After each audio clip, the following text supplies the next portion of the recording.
इस्लाम और मुसलमान चैनल से हम न केवल मुसलमानों में फैली बुराइयों पर बात करेंगे जिनके कारण मुसलमान आज के ज़माने में जलील और रुस्वा हो रहे हैं, असली इस्लामिक शिक्षा को पहुंचाने की कोशिश करेंगे ताकि उन पर चलकर हमारे नौजवान बेहतर इंसान और देश के बेहतर नागरिक बन सकें। बल्कि यदि कुछ लोग भ्रमित करने वाली बातें कर रहे हैं तो उनका भी उत्तर देने की कोशिश करेंगे। इनका नाम आनंद रंगनाथन है। उनका कहना है कि रेडिकल या रेडिकलाइजेशन ऑफ इस्लाम नाम की कोई चीज़ नहीं होती।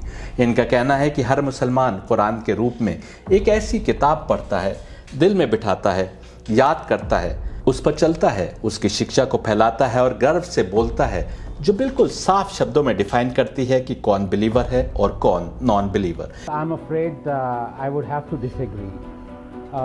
There is nothing called radicalization or radical Islam. If a doctor reads, imbibes, memorizes, practices, preaches, extols a definitive and iconic book of medicine, like for example the Gray's Anatomy, would you call him a radical doctor?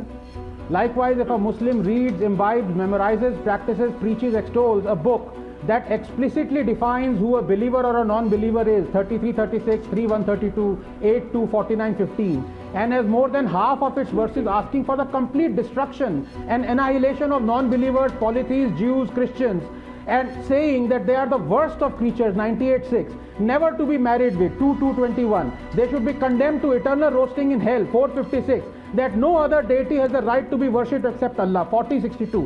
Does he become a radical Muslim? Are 1.8 billion Muslims radical? Because all of them, by the very definition of being Muslim as given by Allah, have to believe that these commandments by Allah are true and inviolable. This is why I say Islamophobia is the rational fear of discussing Islam in its entirety among Muslims, which is the axiom, snare the fundamentalists but spare the fundamentals. It is the so-called moderate Muslims who are Islamophobic. That is that they fear Islam. They fear to bring out the commandments of their holy book in its entirety on Jews, Christians, polytheists, homosexuality, apostasy, heresy, dress code, wife beating, blasphemy, because they fear being called illiberal and hypocrites. So they end up condemning and branding as radicals the Muslims who are faithfully following the fundamentals. The problem, Rahul, is intractable and it cannot be solved because 1.8 billion Muslims will never allow a handful to dictate that those verses mean something else. Please give me 30 seconds. The disbelievers of that time, polytheists, Christians, Jews, apostates, were seen to possess certain characteristics, and it is these characteristics that are condemned and ordered to be punished by the holy book. The orders are not for the non-believers of that time. They are for anyone who possesses these characteristics for all time. All Muslim schools accept this. 1.8 billion Muslims accept this. So they are wrong, and these handfuls of deceiving poster boys of secularism are right. अपनी बात को साबित करने के लिए ये कुरान की कुछ आयतों का उल्लेख करते हैं, जैसे 13, 36, 3, 132 और 8, 2, 49, 50। आनंद रंगनाथन ये भी कहते हैं कि कुरान के आधे से ज़्यादा वर्सेस बिल्कुल साफ शब्दों में कहते हैं कि नॉन बिलीवर्स को पूरी तरह से समाप्त कर दो और नॉन बिलीवर्स, पॉलीथीज, ज्यूज और ईसाइयों को कत्ल करने की बात करते हैं और कहते हैं कि वो तमाम क्रिएचर्स में सबसे बुरे हैं। इसके लिए वर्स 98:6 का उदाहरण देते हैं। उनसे कभी भी शादी नहीं की जा सकती, इसके लिए वर्स 2:21 बताते हैं। उनको हमेशा के लिए जहन्नुम की आग में डाला जाएगा, इसके लिए वर्स 4:56 पेश करते हैं। कोई दूसरी डीटी यानी खुदा की इबादत नहीं हो सकती सिवाय अल्लाह के, इसके लिए वर्स 40:62 का उल्लेख करते हैं और कहते हैं कि जिस प्रकार यदि कोई मेडिकल की किसी प्रमुख किताब पर पूरी तरह चलता है तो वो रेडिकल डॉक्टर नहीं कहलाता, उसी प्रकार यदि कोई अपनी किताब पर पूरी तरह चलता है तो उसको रेडिकल मुस्लिम कहना गलत है।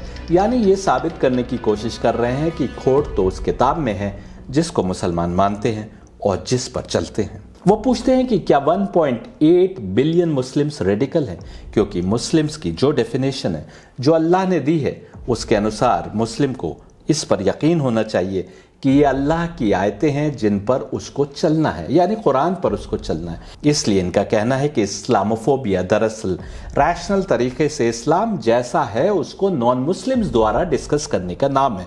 इनका ये भी कहना है कि ये तो मॉडरेट मुस्लिम्स हैं जो इस्लामोफोबिक हैं, इसलिए क्योंकि वो इस्लाम से डरते हैं।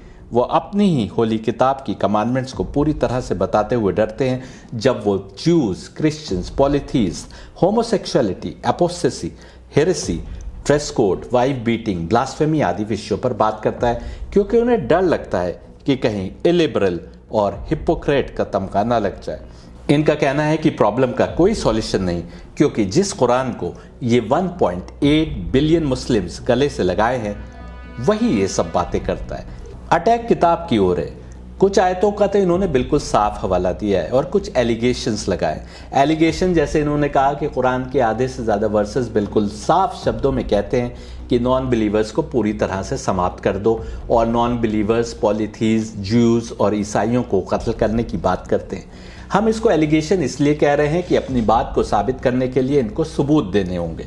कुरान की आधी नहीं तो कम से कम चौथाई आयतें दिखानी होंगी जो नॉन बिलीवर्स को समाप्त करने और नॉन बिलीवर्स, पॉलीथीज, ज्यूज़ और ईसाइयों को कत्ल करने की बात कर रहे हैं। जैसा कि ये कह रहे हैं कि कुरान के आधे से ज़्यादा वर्स बिल्कुल साफ शब्दों में ऐसा कहते हैं। इन्होंने कुरान की कुछ आयतों का हवाला भी दिया है। जाहिर है जब ये कुछ आयतों का हवाला दे रहे हैं तो वही आयतें तो ला रहे होंगे जो इनके हिसाब से सबसे अधिक इनके एलिगेशंस को साबित करती हैं। यदि आप अंत तक हमारे साथ जुड़े रहे तो हम आपको दिखाएंगे कि इन्होंने स्वयं कुरान को नहीं समझा और ये कुरान में खोट निकालने का दावा कर रहे हैं। हम आपको दिखाएंगे कि इनकी तमाम आयतें जो ये पेश कर रहे हैं वो असल में क्या बात कर रही हैं और इन्होंने उन आयतों को कैसे समझा।